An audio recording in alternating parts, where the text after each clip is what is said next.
Alors je commence la correction du numéro 24 avec ce tracé. On nous propose d'avoir un U0 qui est égal à 4, donc U0 est situé ici.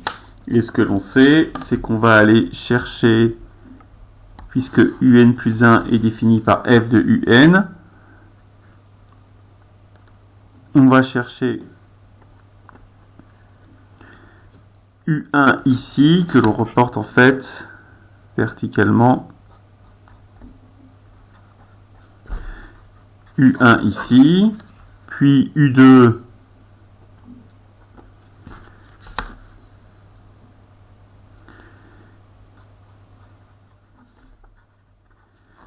là, et on continue notre escalier.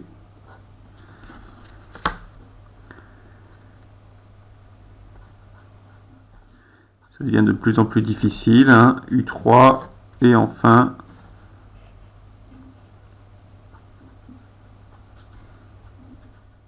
U4.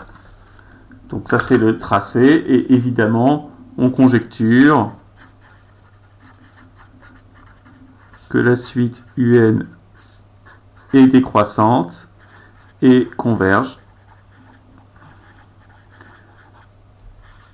vers le point fixe.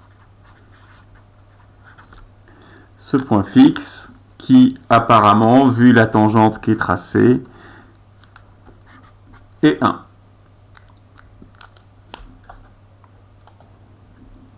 Alors ensuite, on nous demande de démontrer ces conjectures en commençant par montrer que, quel que soit n dans grand N, UN est supérieur ou égal à 1. Donc ça va se démontrer par récurrence, hein, puisque de toute façon c'est la seule information que l'on a sur la suite. Je vais appeler P de n cette proposition, à savoir que UN est supérieur ou égal à 1.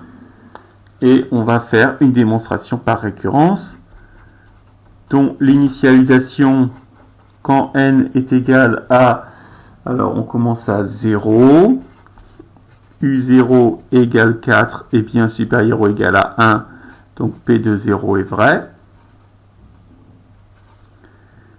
Et pour l'hérédité, soit n dans grand N fixé, on suppose que P de n est vrai, donc que UN est supérieur ou égal à 1.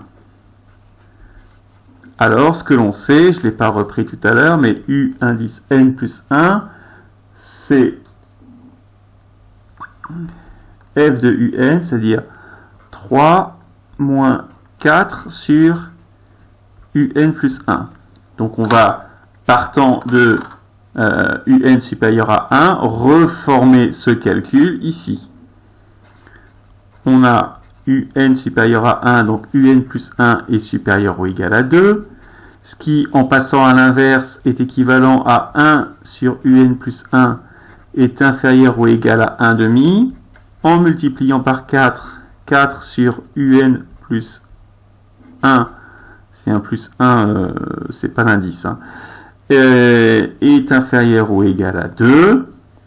Et du coup, je passe au négatif, est supérieur ou égal à moins 2.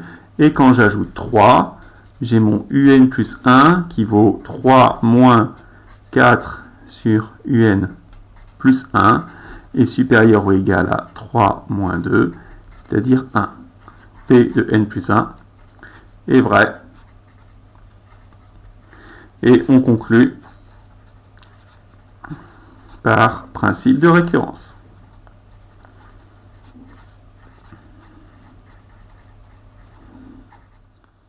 Voilà pour cette première question de la... En 2 petits b, on nous demande d'étudier la fonction f et d'en déduire que la suite UN va être décroissante. Alors, variation de f. Alors, on avait vu que f est défini enfin l'énoncé nous dit sur moins 1 ouvert plus l'infini, elle y est dérivable, car fonction rationnelle,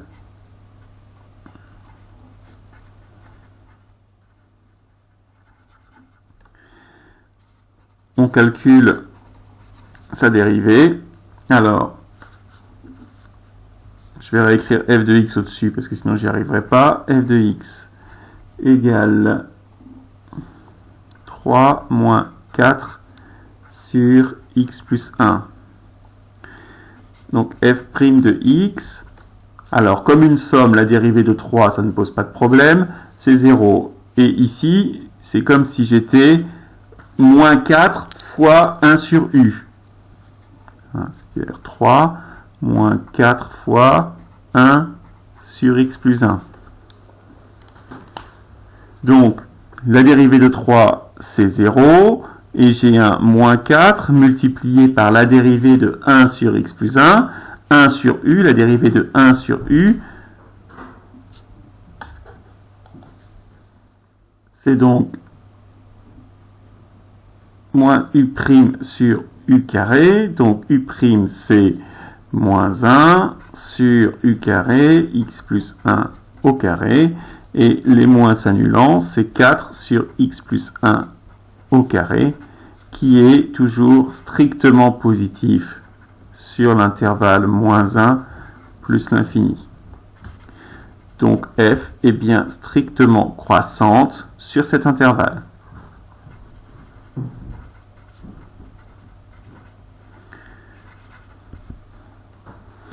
Là, on va utiliser la stricte croissance de f sur la récurrence qui est vraiment toujours la même chose.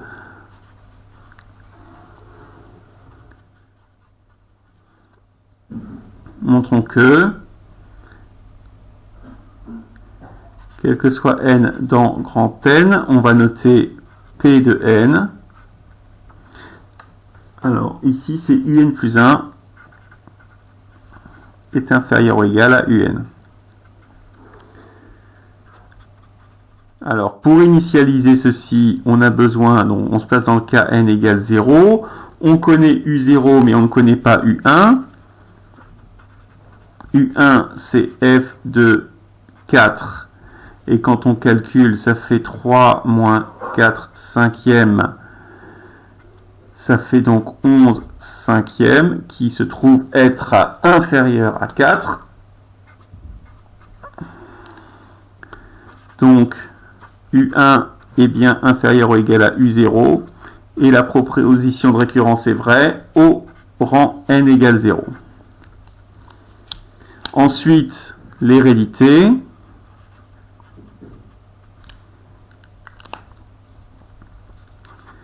Soit n dans grand N. On suppose que u indice n plus 1 est inférieur ou égal à un, c'est-à-dire on suppose Pn. On applique la fonction f qui est croissante à cette inégalité. Ça fait f de un plus 1 est inférieur ou égal à f de un, c'est-à-dire que un plus 2 est inférieur ou égal à un plus 1. C'est donc P indice n plus 1 qui est vrai. Et là aussi, on conclut par le principe de récurrence.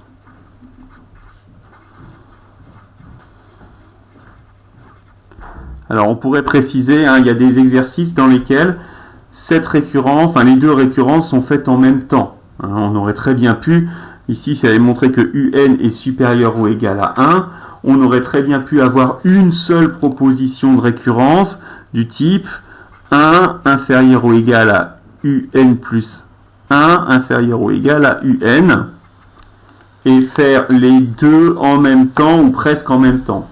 Le schéma a été différent, mais on aurait, sur l'initialisation hérédité, on aurait gagné du temps à ce moment-là. Une fois qu'on a fait ça, on nous demande d'en déduire que la suite un est convergente et calculer sa limite.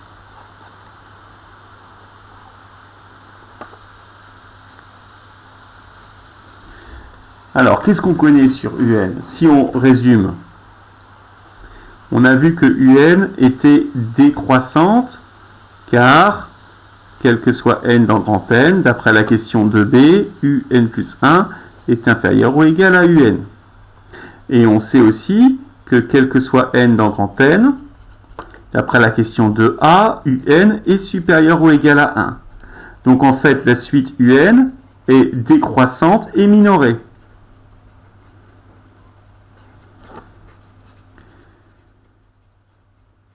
D'après le théorème de convergence monotone,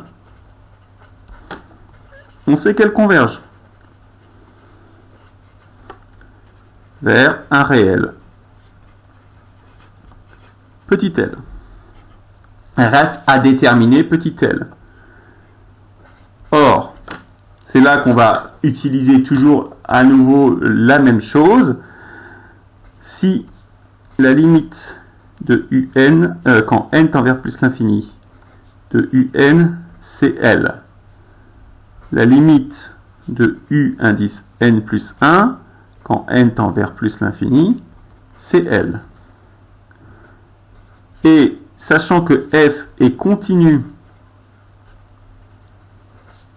sur son ensemble de définition moins 1 plus l'infini, si x tend vers L, f de x tend vers f de L. Donc en fait, la limite quand n tend vers plus l'infini de f de un, c'est L. On a donc, bien, à partir de un plus 1 égale f de un, en passant à la limite,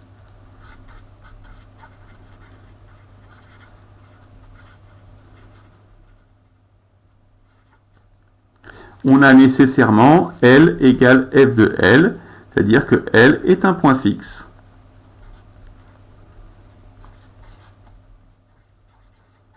De f. Il reste à le déterminer. On résout. Bien, L égale 3 moins 4 sur L plus 1. Donc ça fait... alors je vais mettre 4 sur L plus 1 égale 3 moins L. On va multiplier par L plus 1 de l'autre côté. 3 moins L, L plus 1. C'est-à-dire, alors, 3L plus 3 moins L carré moins L. Et si je remets tout de l'autre côté, L carré moins 2L plus 1 égale 0, c'est-à-dire L moins 1 au carré égale 0, qui est une équation du second degré, qui a comme seule racine, donc comme racine double, L égale 1.